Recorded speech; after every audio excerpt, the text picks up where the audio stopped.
ఈ సచిదానంద సద్గురు సాయినాథ్ మహారాజ్ కీ జై. దైవంతో సహజీవనం స్వామి అభేదానంద. తిరిగి భారతావనికి. అభేదానంద స్వామి ఈ విధంగా వ్రాసుకున్నారు. నేను శాన్ ఫ్రాన్సిస్కో నుండి ఓడ ప్రయాణం చేసి పసిఫిక్ సముద్రాన్ని దాటి హోనోలూలు చేరుకున్నాను. అక్కడ పాన్ పసిఫిక్ ఎడ్యుకేషనల్ కాన్ఫరెన్స్లో భారతీయ ప్రతినిధిగా పాల్గొన్నాను. తర్వాత జపాన్ చేరుకుని జపానీయుల సంస్కృతి, తర్వాత శాస్త్రం, మతాల గురించి అధ్యయనం చేశాను. మార్గమధ్యంలో షాంఘాయ్, హాంకాంగ్, కాంటన్, మనీలా, సింగపూర్లలో ఆగి వేదాంతోపన్యాసాలు చేశాను. సింగపూర్ నుంచి మలయా రాష్ట్రంలోని కౌలాలంపూర్కి ఆహ్వానించబడ్డాను. అక్కడ కన్ఫ్యూషియన్ మతం, బౌద్ధ మతం, టావో మతాల మీద హిందూ, చైనా శ్రోతలకు ఉపన్యాసాలు ఇచ్చాను. అక్కడి నుంచి రంగూన్కు ఆహ్వానించబడ్డాను. రంగూన్లో బుద్ధుని సందేశం, హిందూ మతాల గురించి అనేక బహిరంగ సభలలో ప్రసంగించి కలకత్తా చేరుకున్నాను. అభేదానంద స్వామి 1921 నవంబర్ 10వ తేదీన కలకత్తా చేరుకుని కారులో బేలూరు మఠం వెళ్లారు. అది మధ్యాహ్న సమయం కనుక శ్రీరామకృష్ణ దేవాలయం మూసి ఉంది. అయితే ఒక స్వామి దేవాలయం తలుపులు తెరిచి గురుదేవులకు అభేదానందులు ప్రణామం చేసుకునే అవకాశాన్ని కల్పించారు. ఆ సమయంలో బ్రహ్మానంద, శివానంద స్వాములు దక్షిణ భారతదేశ పర్యటనలో ఉన్నారు. కానీ శారదానంద స్వామి ఆ మరుసటి రోజు ఉద్బోధన్ కార్యాలయం నుంచి వచ్చి అభేదానంద స్వామిని కలుసుకున్నారు. కలకత్తా విశ్వవిద్యాలయ సంస్థలో అభేదానంద స్వామికి డిసెంబర్ 25వ తేదీన పౌర సన్మానం జరిగింది. స్వామి 1922వ సంవత్సరం జనవరి 10వ తేదీన జంషెడ్పూర్ వెళ్లి టాటా సంస్థలో విశ్వమతం, పురోగామి హైందవం, వేదాంత సందేశం అనే అంశాలపై ప్రసంగించారు. ఫిబ్రవరి 13న ఆయన శివానంద స్వామితో కలిసి బంగ్లాదేశ్లోని ఢాకా, మైమన్ సింగ్లను సందర్శించి అనేక ఉపన్యాసాలు గావించారు. స్వామి ఫిబ్రవరి 26న కలకత్తా తిరిగొచ్చారు. ఈ సమయంలో బ్రహ్మానంద స్వామి మధుమేహ వ్యాధితోనూ, కలరా వ్యాధితోనూ తీవ్ర వ్యాధిగ్రస్తులై మంచానబడ్డారు. ఆయన బలరాం బోస్ ఇంట్లో ఉండేవారు. అభేదానంద స్వామి తరచూ బలరాం బోస్ ఇంటికి వెళ్లి బ్రహ్మానంద స్వామిని చూచి పరామర్శించి వచ్చేవారు. బ్రహ్మానంద స్వామి 1922 ఏప్రిల్ 10వ తేదీన నిర్యాణం చెందారు. ఈ సమయంలో శివానంద స్వామి రామకృష్ణ మఠాధ్యక్షులుగా ఎన్నుకోబడ్డంతో రామకృష్ణ వ్యవస్థ చరిత్రలో ఒక కొత్త అధ్యయనాన్ని మొదలైంది.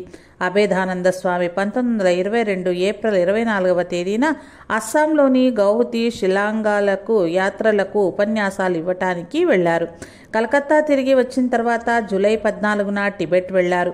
దారిలో ఆయన వారణాసి, లాహోర్, రావల్పిండి, శ్రీనగర్లలో ఆగారు. తన టిబెట్ ప్రయాణాన్ని ఏర్పాటు చేసిన కాశ్మీర్ మహారాజుని కలుసుకున్నారు. స్వామి ఆగస్టు 1వ తేదీన శ్రీనగర్ వదిలి టిబెట్ వెళ్లారు. స్వామి తన దినచర్య పుస్తకంలో ఈ విధంగా వ్రాసుకున్నారు. నేను కాశ్మీర్, టిబెట్లకు, అక్కడి సాంప్రదాయాలు, ఆచారాలు, బౌద్ధతత్వం, టిబెట్లలోని లామాలో గల లామాయిజం గురించి తెలుసుకోవటానికి కాలినడకన హిమాలయాలు దాటి వెళ్లాను. యూరోప్కి వెళ్లే ముఖ్య రహదారి యార్కాండ్ రహదారిలో ప్రయాణం చేసి పశ్చిమ టిబెట్లోని లడఖ్ రాజధాని లేలో ఆగాను. లే నగరానికి ఉత్తరంగా 25 మైళ్ళ దూరంలో గల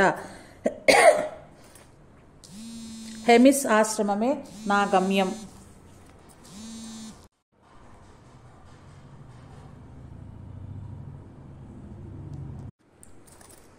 ఎస్ నోట్విట్స్ అనే రచయిత వ్రాసిన the unknown life of Christ అనే గ్రంథం చదివిన తర్వాత అభేదానంద స్వామికి హెమిస్ మఠం చూడాలని ఆసక్తి కలిగింది.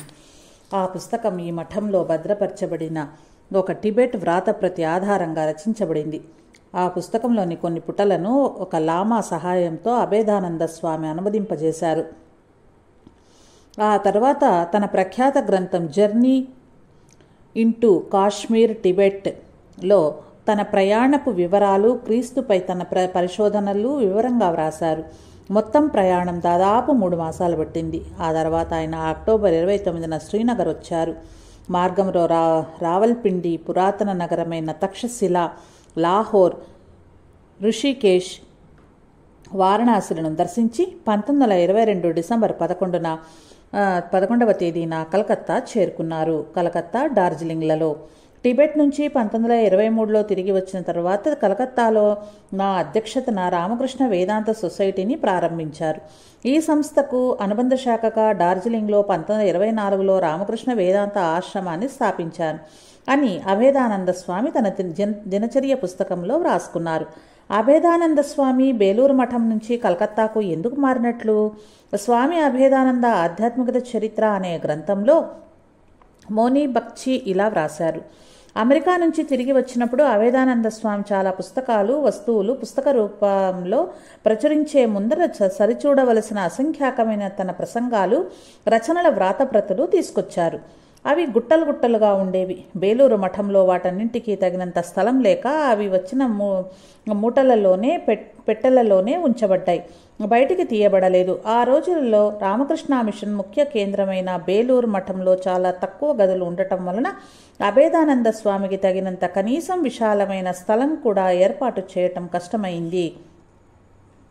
ఆ పరిస్థితులలో అభేదానంద స్వామి శివానంద, శారదానందులతో చర్చించి బేలూరు మఠంలో తనకు వసతులు ఏర్పరచడానికి అవకాశం లేదు కాబట్టి కలకత్తాకు తన నివాసం మార్చి అక్కడే స్థిరపడి తన కార్యక్రమాలు అక్కడి నుంచే నడుపుకుంటే బాగుంటుందని ప్రతిపాదించారు. ఈ ప్రతిపాదనకు శివానంద, శారదానందులు తమ అంగీకారాన్ని తెలిపారు. తదనుగుణంగా 1923 ప్రారంభం నుంచి కలకత్తాలో అభేదానంద స్వామికి అనువైన నివాసం చుట్టానికి ప్రయత్నాలు జరిగాయి. స్వామి కలకత్తానే తన భావి కార్యక్రమాలకు కేంద్రంగా ఎంచుకోవటానికి ఇంకా ఇతర కారణాలు ఉన్నాయి.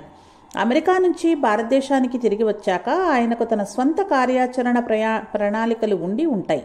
అవి నెరవేరాలంటే ఒక సంస్థ రామకృష్ణ వ్యవస్థకు వెలుపల కాకపోయినా తప్పక ఉండి తీరాలి. ఇటువంటి స్వతంత్ర భావాలతో ఆయన కలకత్తాకు మారారు. బేలూరు మఠ కార్యవర్గ సభ్యులలో ఆయన ఒకరు కాబట్టి మాతృ సంస్థ నుంచి వైదొలిగే ప్రసక్తియే లేదు. అభేదానంద స్వామి జీవితాంతం రామకృష్ణ మఠ మిషనుల కార్యవర్గ సభ్యునిగా కొనసాగారు. కానీ ఆయన స్థాపించిన రామకృష్ణ వేదాంత మఠం క్రమంగా రామకృష్ణ సంస్థల నుంచి వేరుపడింది. అభేదానంద స్వామి 1923 ఫిబ్రవరి 20వ తేదీన కలకత్తాలోని 45B మెచువా బజార్ వీధి, ఇప్పుడు కేశవ్ సేన్ వీధిలోని అద్దె ఇంటికి, ఆ తర్వాత మే 1వ తేదీన 11 ఈడెన్ హాస్పిటల్కి వీధికి మారారు. అక్కడ ఆయన శ్రీరామకృష్ణ మందిరం ఏర్పాటు చేసి ఉపన్యాసాలు, తరగతులు నిర్వహించి కొంతమంది శిష్యులకు మంత్రదీక్షనిచ్చారు. అంతేకాక ప్రముఖ జాతీయ నాయకులతో వివిధ విషయాలపై ముచ్చటించి వారికి తన ఉన్నత భావాలు తెలియపరిచేవారు. క్రియాశీలక వ్యక్తిత్వం ఆయనను జీవితాంతం వరకు చురుకుగా కార్యక్రమాల్లో పాల్గొనేటట్లు చేసింది. భారతదేశంలోని వివిధ ప్రదేశాల్లో ఉపన్యాస యాత్రలు చేస్తూ తన రచనలన్నింటినీ 11 సంపుటాలుగా గల అభేదానంద సంపూర్ణ గ్రంథావళి పేరిట రామకృష్ణ వేదాంత మఠం తరపున ఆరంభించారు. అభేదానంద స్వామి 1923 మే 9న ఆ రోజులలో ధనికుల వేసవి విడిది అయిన హిమాలయాలలోని డార్జిలింగ్కి వెళ్లారు. అక్కడ ఆయన 2 నెలలు ఉన్నారు. సుందరమైన పరిశుభ్రమైన వాతావరణం వలన ఆయన చాలా సంతోషంగా ఉండి ఆరోగ్యం బాగా కుదుటపడ్డది. ఆ తర్వాత సంవత్సరం 1924లో అక్టోబర్ 18వ తేదీన మళ్ళా ఆయన డార్జిలింగ్ వెళ్లి అక్కడ రైల్వే స్టేషన్ దగ్గరలో ఒక చిన్న కుటీరాన్ని కొన్నారు. అక్కడ ఆయన రామకృష్ణ వేదాంత ఆశ్రమాన్ని స్థాపించి దాంతోపాటు ఒక ప్రాథమిక పాఠశాల, ఉచిత వైద్యశాల, అక్కడే 1911లో పరమపదించిన సోదరి నివేదిత పేరిట స్మారక భవనాన్ని ఏర్పరిచారు. ఆ పర్వత నగరం అంటే డార్జిలింగ్లో ఆయన ఉన్న 2 నెలలు ఆయన ఉనికి అందరికీ తెలిసేది. అక్కడ మహాత్మా గాంధీ, చిత్తరంజన్ దాస్, లార్డ్ లిట్టన్, అప్పటి బెంగాల్ గవర్నర్, ఢాకా నవాబు వంటి పలువురు జాతీయ నేతలు ఆయన్ని కలుసుకున్నారు. అభేదానంద స్వామి గాంధీ గారితో శ్రీరామకృష్ణ వివేకానందులు ప్రారంభించిన పనిని మీరు కూడా అస్పృశ్యత నివారణ, కుటీర పరిశ్రమల ప్రోత్సాహం ద్వారా చేస్తున్నారు. అందుచేత మీకు ఇవే నా ఆశీస్సులు అన్నారు. కలకత్తాలోని రామకృష్ణ వేదాంత సొసైటీ 1925 ఆగస్టు 1వ తేదీన ఈడెన్ హాస్పిటల్ వీధిలోని భవనం నుంచి సందర్శించే భక్తులకి సరిపోకపోవటం వలన 40 బీడన్ వీధికి విశాలమైన 4 అంతస్తుల భవనంలోకి తరలించబడింది. అభేదానంద తన దినచర్య పుస్తకంలో 1926 జనవరి 3వ తేదీన ఈ విధంగా వ్రాసుకున్నారు. మధ్యాహ్నం వేళ శివానంద శారదానందులు ఫోర్ట్ కారులో ఒక విందుకు వెళ్తూ ఇక్కడ స్నేహపూర్వకంగా ఆగారు. కొంతసేపు మేము ప్రశాంతంగా చక్కగా ముచ్చటించుకున్నాం. మా సంస్థ కార్యక్రమాల పట్ల వారు సానుభూతి, ఆసక్తి చూపారు. కొద్దిగా ఉపాహారం తీసుకుని దాదాపు 1 గంట సేపు వారు ఇక్కడ గడిపారు. అభేదానంద స్వామి 1926లో వేదాంత భావాల వ్యాప్తికై విశ్వవాణి అనే బెంగాలీ పత్రికను ప్రారంభించారు. కలకత్తాలోని డార్జిలింగ్లోనూ ఆయన జీవిత గ్రంథాలు, వ్యాసాలు రచించటం, బహిరంగోపన్యాసాలు గావించటం, శాస్త్ర అధ్యయన తరగతులు నిర్వహించటం, సందర్శకులను కలుసుకోవటం, త్యాగమయ జీవనం గడపమని యువకులకు ప్రోత్సహించటం వంటి విభిన్న కార్యక్రమాలలో క్రియాశీలకంగా చురుకుగా కొనసాగేది. ఆయన సొసైటీకి శాశ్వత స్థలం కావాలనుకుని 1929లో ఉత్తర కలకత్తాలోని 19 రాజకృష్ణ వీధిలో స్థలాన్ని కొన్నారు. అక్కడ భవన నిర్మాణానికి చాలా సంవత్సరాలు పట్టింది. ఆ సమయంలో స్వామి ఎక్కువగా డార్జిలింగ్లోనే ఉండేవారు. ఆయన 1934 చివరిలో కలకత్తాలోని కొత్త నివాసానికి చేరుకుని శ్రీరామకృష్ణ మందిర నిర్మాణాన్ని పర్యవేక్షించారు. ఈ మందిరం 1937 మార్చి 2వ తేదీ శ్రీరామకృష్ణ జయంతి నాడు శ్రీరామకృష్ణునికి అంకితం చేయబడింది. శ్రీరామకృష్ణ చిత్రపటాన్ని